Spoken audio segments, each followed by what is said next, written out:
नमस्कार दोस्तों, हमारे YouTube चैनल में आपका स्वागत है।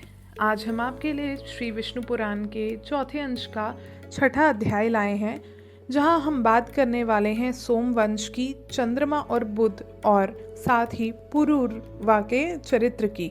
तो भगवान विष्णु का नाम लेके चलिए शुरू करते हैं इस अध्याय को। मैत्रेय जी कहते हैं कि आपने सूर्यवंशीय राजाओं का वर्णन तो कर दिया, अब मैं संपूर्ण चंद्रवंशीय भूपतियों का वृतांत भी सुनना चाहता हूँ। जिस स्थिर कीर्ति महाराजाओं की संतति का सुयश आज भी गान किया जाता है, प्रसन्न मुख से आप उन्हीं का वर्णन मुझसे कहिए। इस पर श्री पराशर जी कहते हैं, परम तेजस्वी चंद्रमा के वंश का क्रमशः वर्णन सुनो, जिसमें अनेकों विख्यात राजा लोग हुए। यह वंश नहुष, ययाति, कार्तवीर्य और अर्जुन आदि अनेकों अति बल, पराक्रमशील, कांतिमान, क्रियावान और सद्गुण संपन्न राजाओं से अलंकृत हुआ है। सुनो, मैं उनका वर्णन करता हूँ। संपूर्ण जगत के रचयिता भगवान नारायण के नाभि कमल से उत्पन्न हुए भगवान ब्रह्मा जी के पुत्र अत्रि प्रजापति थे। इन अत्रि के पुत्र चंद्रमा हुए। कमलयोनि भगवान ब्रह्मा जी ने उन्हें संपूर्ण औषधि, द्विजजन और नक्षत्र गण के आधिपत्य से अभिषिक्त कर दिया। चंद्रमा ने राजसूय यज्ञ का अनुष्ठान किया। अपने प्रभाव और अति उत्कृष्ट अधिपत्य अधिकारी होने से चंद्रमा पर राजमत सवार हुआ। तब मदोन्मत्त हो जाने के कारण उसने समस्त देवताओं के गुरु भगवान बृहस्पति जी की भार्या तारा को हरण कर लिया। बृहस्पति जी की प्रेरणा से भगवान ब्रह्मा जी के बहुत कुछ कहने सुनने और देव ऋषियों के मांगने पर भी उसे नहीं छोड़ा। बृहस्पति जी से द्वेष करने के कारण शुक्र जी भी चंद्रमा के सहायक हो गए और अंगीरा से विद्या लाभ करने के कारण भगवान रुद्र ने बृहस्पति की सहायता की, क्योंकि बृहस्पति जी अंगीरा के पुत्र हैं। जिस पक्ष में शुक्र जी थे, उस ओर से जंब और कुंभ आदि समस्त दैत्य दानवों ने भी सहायता देने में बड़ा उद्योग किया तथा सकल देव सेना के सहित इंद्र बृहस्पति जी के सहायक हुए। इस प्रकार तारा के लिए उनमें तारका में नामक अत्यंत घोर युद्ध हुआ। तब रुद्र आदि देवगण दानवों के प्रति और दानवगण देवताओं के प्रति नाना प्रकार के शस्त्र छोड़ने लगे। इस प्रकार देव असुर संग्राम से क्षुब्ध हो संपूर्ण संसार ने ब्रह्मा जी की शरण ली। तब भगवान कमल योनि ने भी शुक्र, रुद्र, दानव और देवगण को युद्ध से निवृत्त कर बृहस्पति जी को तारा दिलवा दी। उसे गर्भिणी देखकर बृहस्पति जी ने कहा, मेरे क्षेत्र में तुझको दूसरे का पुत्र धारण करना उचित नहीं है, इसे दूर कर, अधिक धृष्टता करना ठीक नहीं है। बृहस्पति जी के ऐसा कहने पर उस पतिव्रता ने पति के वचन अनुसार वह गर्भ इशिका स्तंभ यानी कि सींग की झाड़ी में छोड़ दिया।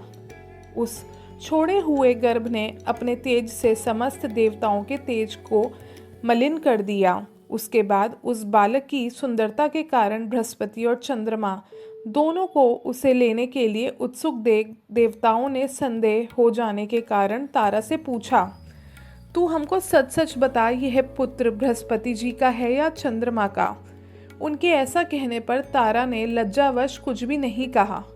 जब बहुत कुछ कहने पर भी वह देवताओं से ना बोली, तो वह बालक उसे शाप देने के लिए उद्यत होकर बोला कि अरे दुष्ट माँ, तू मेरे पिता का नाम क्यों नहीं बतलाती? तुझे व्यर्थ लज्जावती कि मैं ऐसे गति करूँगा जिससे तू आज से ही इस प्रकार अत्यंत धीरे धीरे बोलना भूल जाएगी।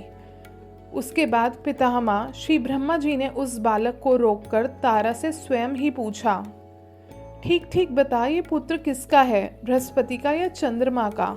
इस पर उसने लज्जापूर्वक कहा कि चंद्रमा का।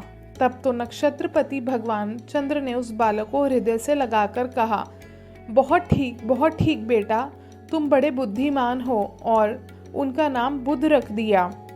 इस समय उनके निर्मल कपोलों की कांति उच्छ्वसित और देदीप्यमान हो रही थी। बुध ने जिस प्रकार इला से अपने पुत्र पुरूरवा को उत्पन्न किया था, उसका वर्णन पहले ही कर चुके हैं।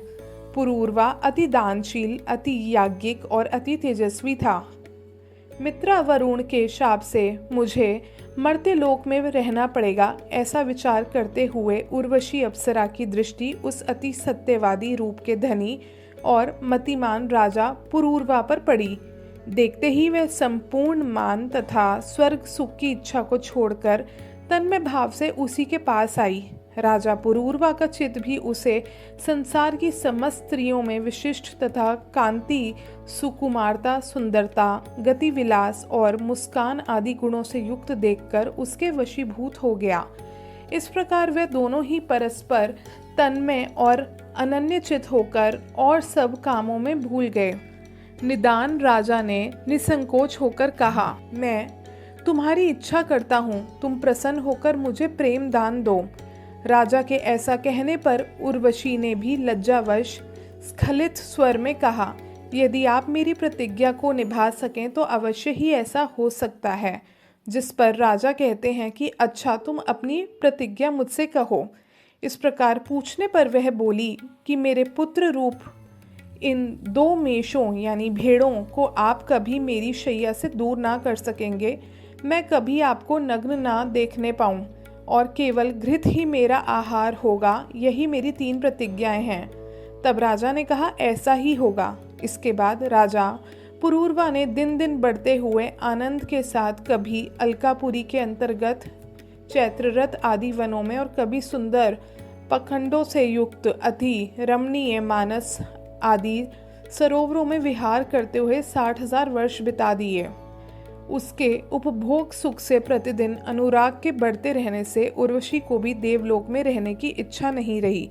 इधर उर्वशी के बिना अप्सराओं, सिद्धों, गंधर्वों स्वर्गलोक में अत्यंत रमणीय नहीं मालूम होता था। अतः उर्वशी और पुरूरवा की प्रतिज्ञा के जानने वाले विश्वावसु ने एक दिन रात्रि के समय गंधर्व के साथ जाकर उसके शयनानगर के पास ही एक मेष का हरण कर लिया। उसे आकाश में ले जाते समय उर्वशी ने उसका शब्द सुना। तब वह बोली, मुझ अनाथा के पुत्र को कौन ले गया? अब मैं किसकी शरण में जाऊं? किंतु यह सुनकर भी इस भय से कि रानी मुझे नंगा देख लेगी, राजा नहीं उठा। इसके बाद गंधर्वगण दूसरा भी मेष लेकर चले गए।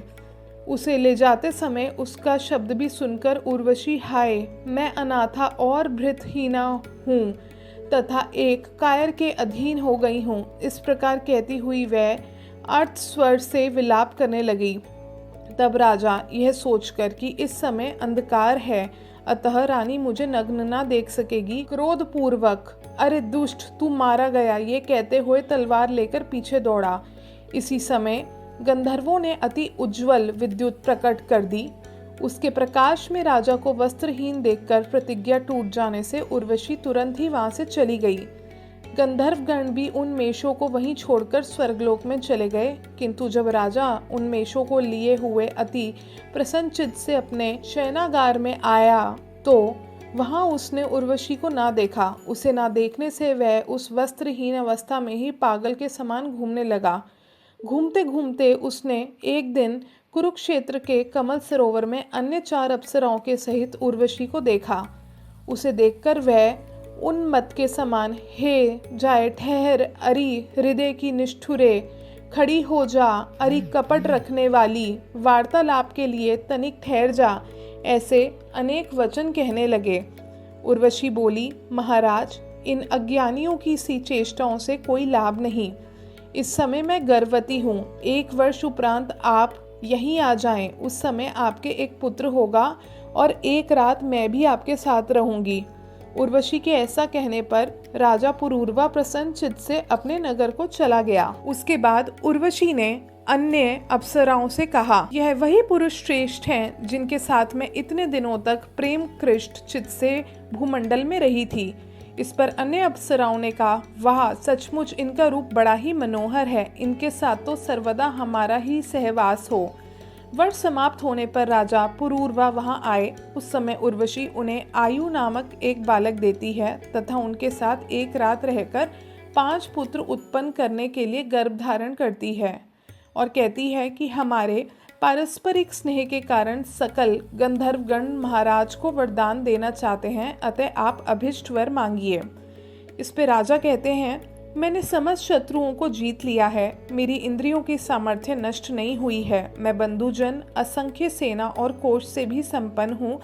इस समय उर्वशी के सहवास के अतिरिक्त मुझे और कुछ भी नहीं चाहिए, अतः मैं इस उर्वशी के साथ ही काल यापन करना चाहता हूँ। राजा के ऐसा कहने पर गंधर्वों ने उन्हें एक अग्निस्थली यानी अग्नियुक्त पात्र दिया और कहा, इस अग्नि के वैदिक विधि से घार्य पत्ते आहवनीय और दक्षिणाग्नि रूप 3 भाग करके इसमें उर्वशी के सहवास की कामना से भली भांति यज्ञ करो तो अवश्य ही तुम्हें अपना अभिष्ट प्राप्त हो जाएगा। गंधर्वों के ऐसा कहने पर राजा उस अग्निस्थली को लेकर चले गए। मार्ग में वन के अंदर उन्होंने सोचा कि मैं कैसा मूर्ख हूँ, मैंने ये क्या किया जो अग्निस्थली को तो ले लिया और उर्वशी को नहीं लाया। ऐसा सोचकर उस अग्निस्थली को वन में ही छोड़कर वे अपने नगर में चले गए।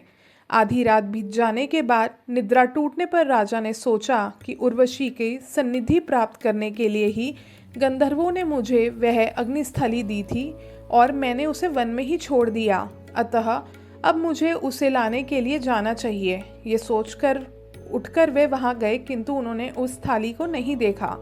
अग्निस्थली के स्थान पर राजा पुरूरवा ने एक शमीगर्भ पीपल के वृक्ष को देखकर सोचा, मैंने यही तो वह अग्निस्थली फेंकी थी, वह स्थाली ही शमीगर्भ पीपल हो गई है, अतः इस अग्नि रूप अश्वत्थ को ही अपने नगर में ले जाकर इसकी अरणी बनाकर उससे उत्पन्न हुई अग्नि की उपासना करूं। ऐसा सोचकर राजा उस अश्वत्थ को लेकर अपने नगर में आए और उसकी अरणी बनाई। इसके बाद उन्होंने उस काष्ठ को एक एक उंगल करके गायत्री मंत्र का पाठ किया। उसके पाठ से गायत्री के अक्षर संख्या के बराबर एक एक उंगली अरणियां हो गईं।